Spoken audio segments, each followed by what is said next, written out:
इसे आप agro tourism कहें, वाइल्ड लाइफ टूरिज्म कहें या विलेज टूरिज्म कहें या कुछ और नाम दें, पर शहर की कोलाहल भरी जिंदगी से दूर प्रकृति माँ की गोद में और ठेठ देसी अंदाज में बने ऐसे रिसोर्ट्स में रुकना दिल और दिमाग दोनों को सुकून देता है और एक अलग ही खुशी प्रदान करता है। साथ ही ग्रामीण संस्कृति और जिंदगी से रूबरू होने का मौका देने के साथ ही खेत खलियानों और जंगल में घूमते स्वच्छंद विचरण करते हिरण और अन्य वन्य जीवों को देखने का अपना अलग ही आनंद है। दोस्तों, मेरा नाम है रतन सिंह शेखावत और आज मैं आपको जोधपुर जिले के गुड्डा बिश्नोईयान में बने Bishnoi village camp and resort की जानकारी दूंगा और साथ ही दिखाऊंगा इस रिसोर्ट के खूबसूरत दृश्य। और हाँ, ये वही जगह है जहां वर्षों पहले अभिनेता सलमान खान ने हिरण का शिकार किया था। जहां सलमान खान ने हिरण का शिकार किया, आज उस जगह वन्य जीव और पर्यावरण प्रेम के लिए प्रसिद्ध बिश्नोई समाज ने शिकार हुए उस काले हिरण का स्मारक बना दिया। आज ये स्मारक क्षेत्र में एक पर्यटन स्थल का रूप ले चुका है और इसी स्थल से कुछ मीटर दूर बना है यह Bishnoi village camp and resort. तो आइए जानते हैं इस रिसोर्ट के बारे में। मनोज जी, सबसे पहले तो मुझे ये बताओ कि ये जो आपने ये रिसोर्ट बनाया है देसी स्टाइल के अंदर, तो ये बनाने की आपके दिमाग में मतलब क्या प्रेरणा कहाँ से मिली? ये एक्चुअली में हमारे पिताजी का आइडिया है। ये हमारी खुद की पुश्तैनी ज़मीन थी। तो तो मेरे पिताजी और चाचा जी ने सोचा कि कुछ अलग किया जाए। बाकी होटलें तो सब बनाते हैं, तो पापा ने और चाचा ने सोचा कि होटल होटल तो अपन भी बनाते हैं, लेकिन अपन कुछ एक अलग स्टाइल से बनाएंगे कि मतलब जिसमें पूरा गांव का लुक है और लोग आ रहे हैं तो उनको एकदम देसी खाना खिला रहे हैं, उनको जिप में घुमा के ला रहे हैं और गांव के जो लोकल पब्लिक है उनके बीच में ले जा रहे हैं, वहाँ बैठ के उनके साथ हताई कर रहे हैं, गप्पे मार रहे हैं। तो मतलब ग्रामीण जो संस्कृति है उससे शहर वालों को रूबरू कराने के हाँ, लिए। ग्रामीण संस्कृति से रूबरू कराने के लिए एकदम देसी स्टाइल में बनाया तो सब कुछ। उसके लिए मतलब एक्टिविटीज़ क्या क्या कराते हो? जैसे अभी आपने सफारी बताया, वो बताइए। उसमें एक्टिविटी दो एक्टिविटी होती है, एक तो अपने जिप सफारी और एक कैमल राइड है।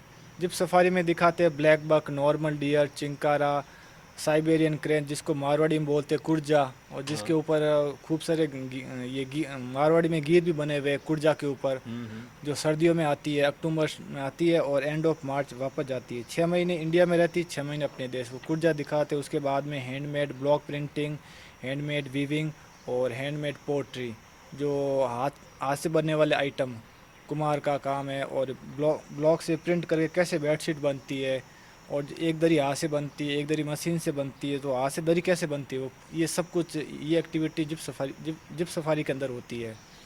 और उसके अलावा कैमल राइड कराते हैं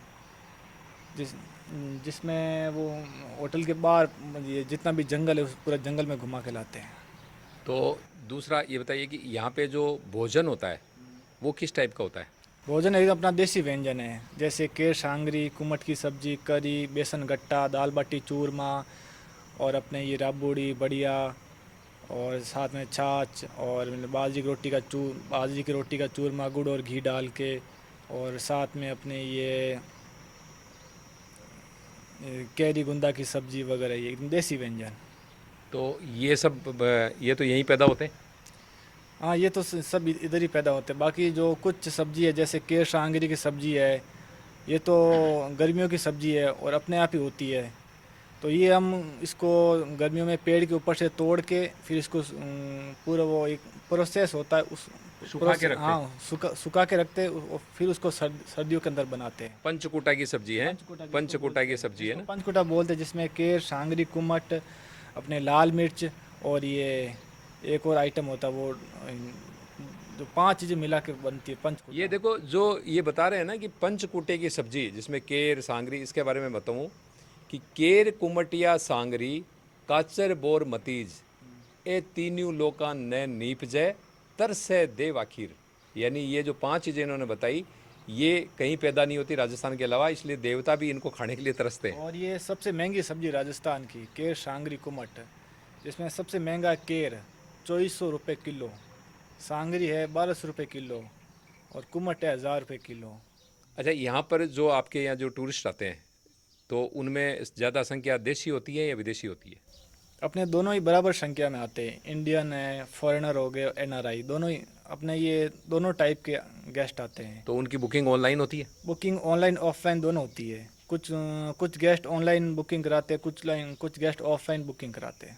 तो सीजन क्या होता है आपके यहाँ? अच्छा अच्छा टाइमिंग कौन सा है यदि यहाँ पे कोई घूमने के लिए आए, वन्य जीवों को देखने के लिए, ग्रामीण संस्कृति को से रूबरू होने के लिए कोई आए, तो सही टाइम कौन सा है, कौन से महीने? सही टाइम रहता है अक्टूबर से मार्च, 6 महीने, जिस समय ये हल्की फुल्की ठंड रहती है, उस समय लोग ज़्यादा आते हैं। तो उसमें ना आराम से वो घूम भी सकते हैं, उसमें उतनी मतलब गर्मी भी नहीं होती है, मतलब दिन में घूम सकते हैं आराम से, बाहर जीप सफारी करके आ सकते हैं, कैमल राइड कर सकते हैं।